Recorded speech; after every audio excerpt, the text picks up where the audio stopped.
Good morning, everyone. Today, we delve into the extraordinary life of Theodore Roosevelt and the philosophy that defined him, the strenuous life. As he famously stated in his 1899 Hamilton Club speech, "I wish to preach, not the doctrine of ignoble ease, but the doctrine of the strenuous life." This presentation will explore how a journey from a sickly child to the youngest president in history was driven by personal battles for physical strength, ultimately translating into a political philosophy that transformed the United States into a global superpower. Our story begins with The Boy in the Window. Born on October 27, 1858, Theodore Roosevelt suffered from severe asthma, frequent fevers, and a sunken chest. His treatments were, by today's standards, quite extreme, including electric shocks, bloodletting, black coffee, and cigars.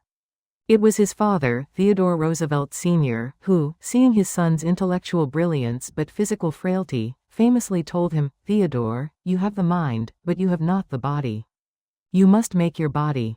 This powerful challenge sparked a lifelong dedication. In response, young Theodore embarked on a rigorous regimen of gymnastics, weightlifting, and boxing, all designed to force his lungs to expand and build his physical resilience. This brings us to the blueprint, shaped profoundly by his father, Theodore the Roosevelt Sr., whom TR often called Great Heart. His father was truly the best man I ever knew. Roosevelt Sr. instilled in him a deep sense of duty, believing that privilege required service, evident in his founding of the Children's Aid Society.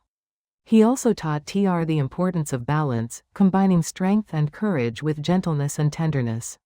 His father's impact was immense, serving as the moral compass by which TR measured his entire life. TR himself once said, "He was the only man of whom I was ever really afraid." Sadly, his father died at the young age of 46, a profound loss that ultimately forced TR to become his own man, carrying forward his father's values into his own strenuous life. Then came the day, the light has gone out, February 14, 1884. This was a day of unimaginable double tragedy for Theodore Roosevelt. At 800 a.m., his mother, Mittie, aged 48, died of typhoid fever.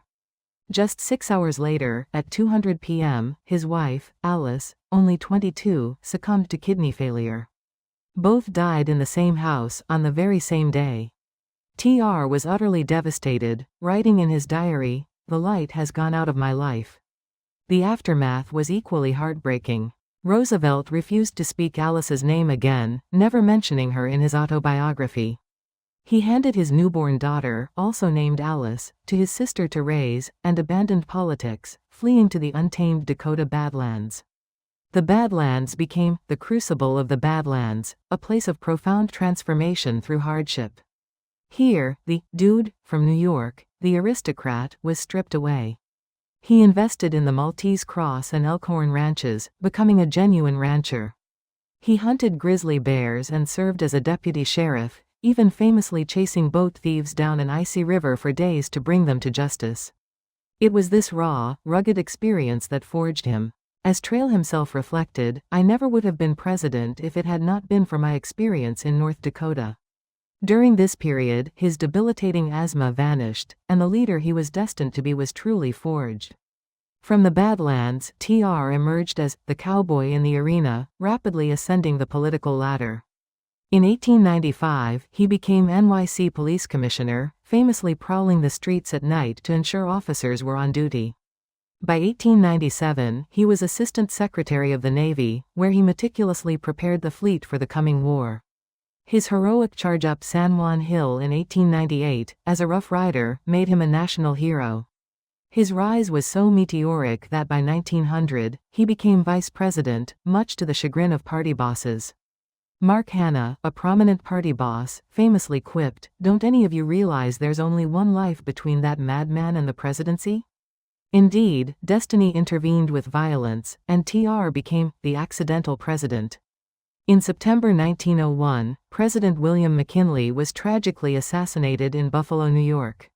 This catapulted Theodore Roosevelt into the presidency at just 42 years old, making him the youngest president in history. The conservative, old guard, of the Republican Party, who had tried to sideline him as vice president, was terrified.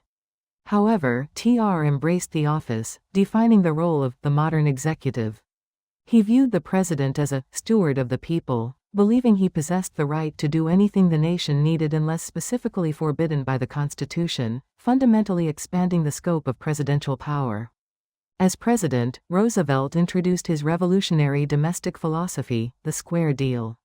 This vision was built on three core principles. First, the control of corporations, aimed at checking the power of monopolies and ensuring fair competition. Second, consumer protection, focused on ensuring the safety of food and drugs for all Americans. Third, conservation, dedicated to preserving our nation's vital natural resources. TR famously stated, "No man is above the law and no man is below it." The ultimate goal of the Square Deal was not to destroy wealth, but to ensure a fair contest for everyone. Roosevelt quickly earned the moniker, the Trust Buster, through his vigorous control of corporations. A prime example was the Northern Securities case, targeting J.P. Morgan's powerful railroad monopoly. TR sued, using the Sherman Antitrust Act, and the Supreme Court ultimately upheld the breakup of the trust, sending a shockwave through Wall Street. Another pivotal moment was the coal strike of 1902. When negotiations between labor and management stalled, threatening the nation's winter fuel supply, TR intervened forcefully. He threatened to have the army seize and run the mines if an agreement wasn't reached, compelling arbitration. It's crucial to note that TR did not oppose all big business. He only targeted bad trusts, those that stifled competition and exploited the public. His commitment to protecting the plate was driven by a powerful catalyst: Upton Sinclair's 1906 novel, The Jungle, which exposed the horrific sanitary conditions in the meatpacking industry. The public outcry was immense and immediate. In response, TR pushed for crucial legislation. The Meat Inspection Act mandated federal sanitary inspections for meat products, dramatically improving food safety. Simultaneously, the Pure Food and Drug Act was passed, halting the sale of contaminated foods and requiring truth in labeling for all products. These acts established a vital precedent: the federal government is undeniably the guardian of public health and safety. Theodore Roosevelt also became known as the conservationist president, famously declaring, "There can be no greater issue than that of conservation in this country." His administration made monumental strides in protecting America's natural heritage. He protected an astounding 230 million acres of land. This included the establishment of 150 national forests, greatly expanding the national forest system, along with 5 new national parks and 51 bird reservations. TR understood the long-term vision, stating his goal as the greatest good for the greatest number, including the unborn people within the womb of time. In foreign policy, Roosevelt famously advocated to speak softly and carry a big stick. The speak softly part represented diplomacy. He mediated the end of the Russo-Japanese War, culminating in the Treaty of Portsmouth, for which he became the first U.S. president to win the Nobel Peace Prize in 1906. The big stick symbolized naval power and decisive action. He sent the Great White Fleet on a world tour, projecting American strength globally. Perhaps his most iconic big stick action was regarding the Panama Canal, where he famously declared, "I took the isthmus, started the canal and then left Congress to debate me." This approach cemented America's growing role on the world stage. The strenuous life wasn't just a philosophy for TR, it was a daily practice, even in the White House, or as we might call it, mojo in the dojo. Theodore Roosevelt was the first American brown belt in judo, even installing mats in the White House basement to spar with aides and visiting diplomats. He was also an avid boxer, sparring with champions like John L. Sullivan, until a blow detached his retina, leaving him partially blind in one eye. Despite this, he continued his intense, point-to-point walks, leading family expeditions in a straight line, swimming creeks, and climbing rocks rather than going around obstacles. TR truly physically inhabited the presidency, embodying his ideals every single day. His progressive agenda received overwhelming validation with the mandate of 1904.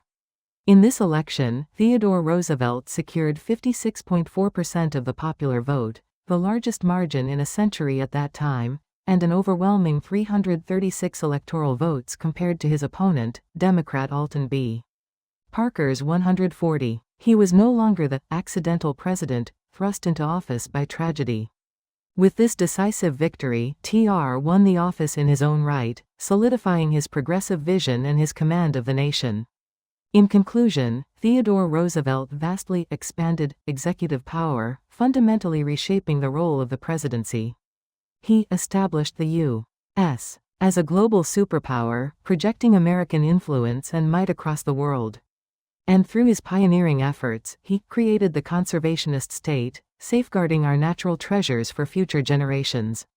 His impact was so profound that Vice President Thomas Marshall, reflecting on TR's passing in 1919, famously remarked, "Death had to take him sleeping, for if Roosevelt had been awake, there would have been a fight." This quote perfectly encapsulates the relentless, vigorous spirit of Theodore Roosevelt and his strenuous life.